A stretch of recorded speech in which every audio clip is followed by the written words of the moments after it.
Sorry for the delay. We're back.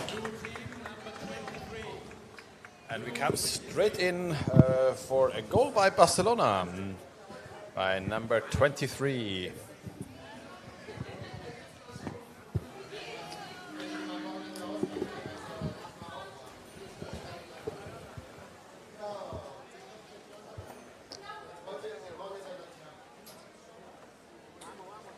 The Brisbane Gauls in ball possession. Yeah, you're right. There are games until 10 o'clock today. Mm-hmm. There are 2 more female games at the end of the day. Chat also corrected me, but it doesn't show in the overlay. And, Barcelona with the next goal. Let's see. Oh, 1 versus 2. Oh, Colombo Castro very just strong. bulldozing himself onto the basket.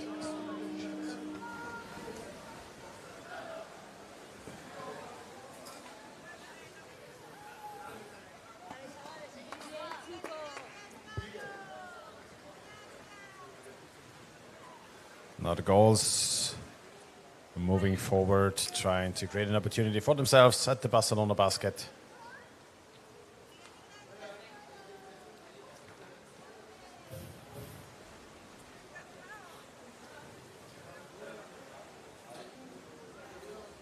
Bit of back and forth with their own goal, but now moving forward, Barcelona pushing on.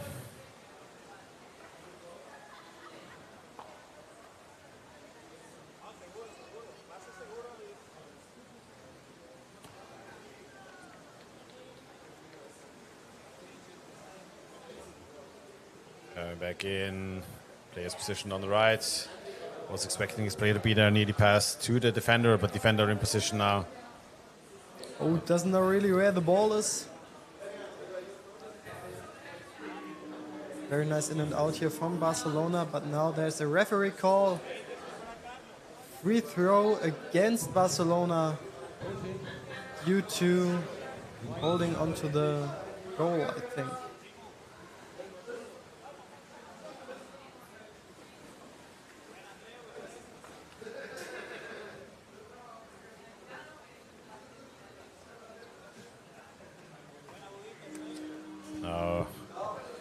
Brisbane moving over, but Barcelona already back in possession.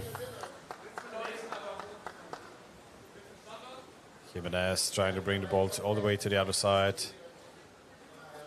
Pushing in, coming in from above, attacking the goalkeeper from above. Good attempt by them, trying to come in, though the Gauls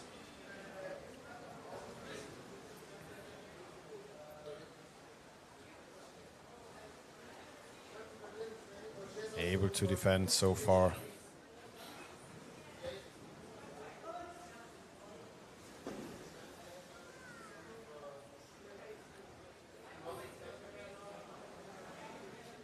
So we can see now Barcelona playing around the basket. A comfortable 2-0 lead. However, the Gauls from Australia struggling to get in ball possession here, letting the Barcelona team playing around here and just waiting for them to attack the ball, like in this situation, and trying to get in ball position by their attack. But this one, that was a very beautiful setup. Number 23 here from Barcelona. Yeah. The ball being still in movement for Barcelona. Great idea here. Hard to defend also. We see now here 3 players at the basket. You see the goalkeeper stuck in the basket with his head. Another attack here from underneath Daniel. the back. Garcia here now, here finally with the execution, finally his goal. But the Brisbane defender was laying with his back to the attacker, so not able to defend properly. Yeah, he was not even recognizing where the ball coming from. Yeah, so I mean, this is one of the bad side, or what was you saying? The blind sides of the defender is the moment when you go down and you take your positioning and you're keeping the ball out of the eye. Yeah, this is the most risky one. There's a very small point in time where you usually use track of the ball. Yeah. When you're trying to get into position. You're always learning as a defender, one of the exercises, to go down and take your position without having to look where it is. Yeah. One of my coach once said to me, the basket is always at the same place. It's not moving. So you just need to go around. You need to find a way even with closed eyes. You don't have to look to the floor. The floor is always at the same position. Always the same. And the basket is always at the same position as well. In this case, but if you want to control yourself, you can use your hands, your arms, whatever, to get a fixed point. But this is also great coming from attack. underneath. Good attempt by Castro. The captain here losing his mask, but then just blowing out the mask and continuing fighting here. And then Carlos again here, riding up the pressure. But we can see always like 3 players at the basket of the Gauls. Here we see holding from number 11 without having the ball, but there's no number 11 of the list. Maybe it was Joel Filter, number 17. Something similar looking. But yeah, the Gauls here. Do we have a chance to see them also going outside? Now we see here trick play, Barcelona in ball position, and the Gauls trying to attack them early, but there's no chance here. Easily, 3 players under the water, no real pressure, just chilling up and down. And 1 more minute to go in the first half. And Barcelona, by far the more dominant team here. You can see them play very well around the... just expecting his player to be there. They're playing like the old Norwegians, you know, going with this fake blind passes where someone needs to be in position. Yeah. Something interesting here. But of course, yeah, if you have a comfortable 3-0 ball, you can do it. And on the other hand, we also need to summarize that the Gauls, even they're focusing on the defense. They're doing a bit too less, from my feelings, just getting the ball, especially the attackers. They're quite like in the room, taking position, taking some space, but there's no real pressure on the ball players, ball-leading players to get them, forcing mistakes, causing mistakes or whatever. Infringement of the 2-meter radius to run the clock down. That's it. And here we go, halftime. Game 23 of the day. First halftime played.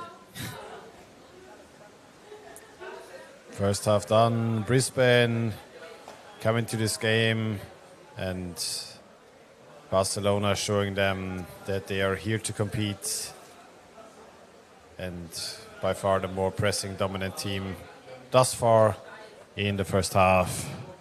And now with a 2.5 minute break.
Whose shirt is that? He doesn't need it anymore. Go to the back. He's getting the water. That's good, Rob. That little fucker had the ball and he just stood in there. I was like, nah, you go, go and punch. He got bench.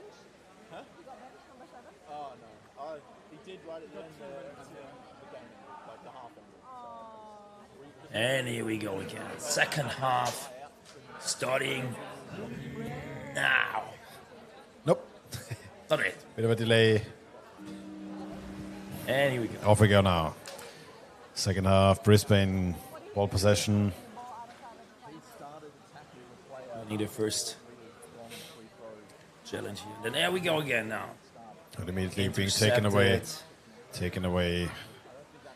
Number 19 here. Colombo stealing the ball here. Scratches. Yeah. Intense starting phase. Ricardo here in the 1 versus 1. Claims holding, but there's favor of his team. Still having the ball. Oh, now good position here for the Gauls. Could have an attempt to press up on the other side, but It's not bit bad from 24. Lorenzo. too hesitant to pass the ball on the other side. Now standing on the ledge, a bit risky.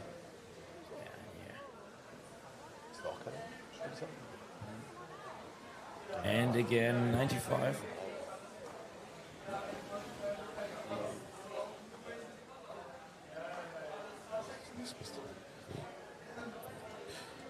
Right. So the Gauls playing a bit in the half of Barcelona, but now Barcelona back in possession, moving forward. And I think Barcelona is one of those teams that really has upped their gameplay over the last, I would say, 4 to 5 years. They've gone from a contender for, I'd say, place 12 to 10 to a top 8 contender, trying to play for the upper brackets. And we can see they have invested a lot of time in movement. They acquired some new players. I think 2 players moved there from overseas as well. And with them, they have created a new gameplay, a new style for themselves. That is very mobile again, so they try to adapt this more Colombian, Norwegian play style where you play very openly and aggressively. I mean, I remember this is third Champions Cup after this short COVID break that we had, and I remember there was this, like, especially during COVID, I had a chance to. Oh, there's a goal again here, 4-0 for Barcelona.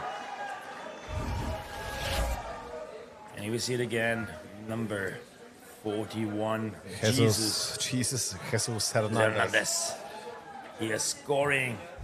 Great, making the way through. I just want to say that I remember that I had a chance to train during the COVID pandemic in Barcelona for a while, and they also, like, this was a time where they're like really like speeding up a bit their process, took it a bit more professionally, and then we saw them also traveling a lot on tournaments and playing internationally. And I remember the big celebration that we did as commentators when they firstly scored against Malmö a couple of years ago, when they had like this starting into the game, and then in the first minute, after the first couple of seconds, like a kind of a surprise score against Malmö. Well, good opportunity there by the Gauls coming in, trying to bring the ball to the other side, but now played on the left. Attack here for the Gauls. Good opportunity for them. Cannot execute entirely, but well done by them coming into position. Close by, and here again, number 35 who trying to make the way through. Not on our list, unfortunately. You need also to ask the teams to update their team lists. Would be a pleasure. But yeah, just wanted to say, like, they just scored against it, and now, we see again the pressure feel here. Still the goals here in the momentum. Can they make something out of it? You see the captain again, Shaw. And here Gauls again, coming in again. coming from the other end. Player waiting on the right, but picked off again by Andre Del Paco. And yeah, this tournament, like when they were like scoring against Malmö, it was like of a kind of a momentum. And today we saw them at least even winning against Malmö with a 1-0 goal. Also a well outplayed attack. That was the Hammerhead. The Hammerheads was it? Oh, sorry, I'm missing it up. Sorry for that. But yeah, we're just seeing them at least playing on top tiers. No, but they won against the Czech Republic That's today. That's what I wanted to say. Yeah, they had their victory already, making it up to the final group of H with this victory here again. Moving up to play for the top 8 will be... And they're going to meet tomorrow, the Hammerheads, even if this results remains like this. Might meet the Hammerheads tomorrow, yeah, because the Hammerheads they have won their group so far already. Yeah. And here we go again, number 23 from the Gauls, Daniel Lopez. Having the ball, playing passing to his teammate, and now we see a much more attacking-orientated Australian team, which is quite interesting for the game here. We saw here a hand attack, number 22 here claiming Philip front room to be crapped on the mask, but this is international level and a bit different here. Breakthrough. One against one. No defender underneath, just trying to put, yeah. Oh, there we go. Number 7, Leonardo. Digger. And we see their assist on the other side. 28, Daniel Jimenez. Well done by him coming making the underneath. assist. And here we go, a 1-1 execution. Great. Timeout. Timeout for Brisbane.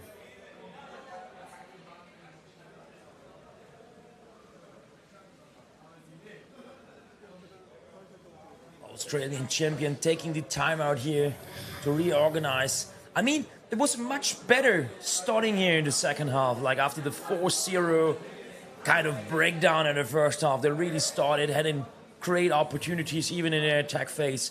I would say even being quite close to score here.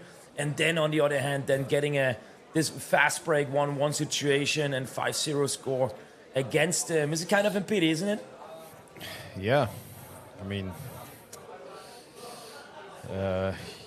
you take the ones you don't shoot yourself, right? That is usually. That's the quote. And in Sport writes his own stories. And in underwater rugby specifically, it is usually that in tight, close matches you have to overcommit a bit to be able to score.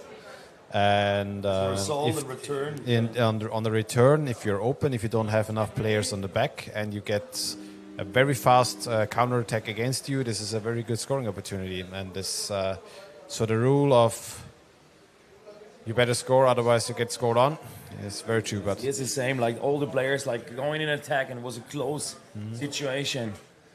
We could even compare it a bit. Maybe it reminds me a bit of the situation of tennis. If you have someone and you let him run left and right, you play always in close to the sideline, and then you make one single shot that is not perfectly, and you get a hard return in your opposite direction running, etc., and you're losing the point. And you're the one running. And that's the same.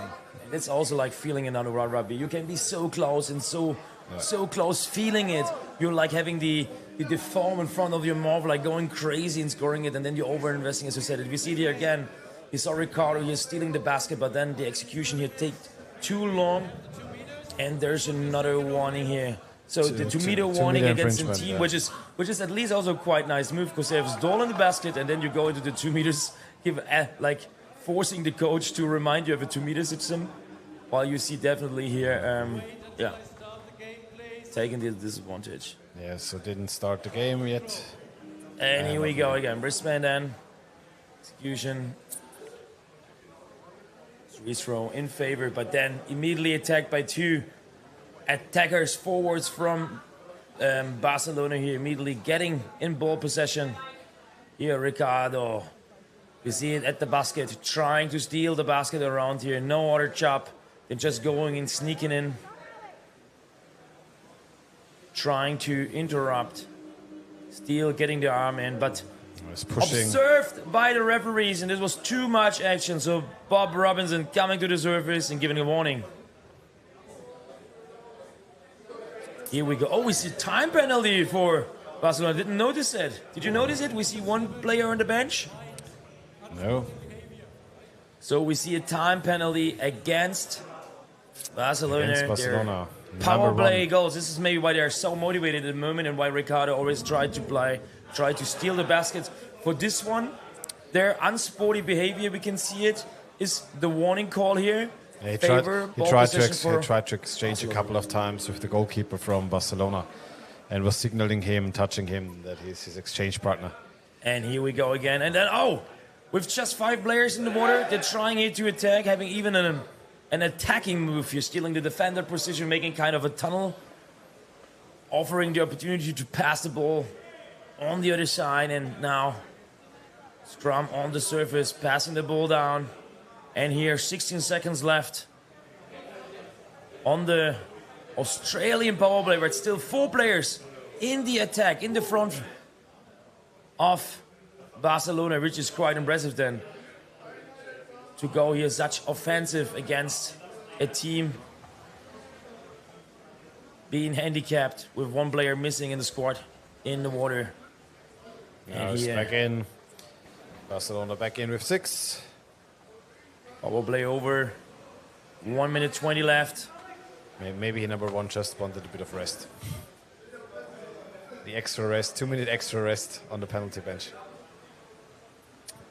It's a life hack, kids. If you're out of breath in a water rugby, good opening them, but couldn't shoot the ball in. The goalkeeper was already removed. Very long attack wave here. Number 1, Albert. Oh, literally had 20 seconds here to go around the basket. Touched several people here, trying to make his way through the basket. Stopped now here by a referee call. Referee came to the surface. Free throw. That was kicking.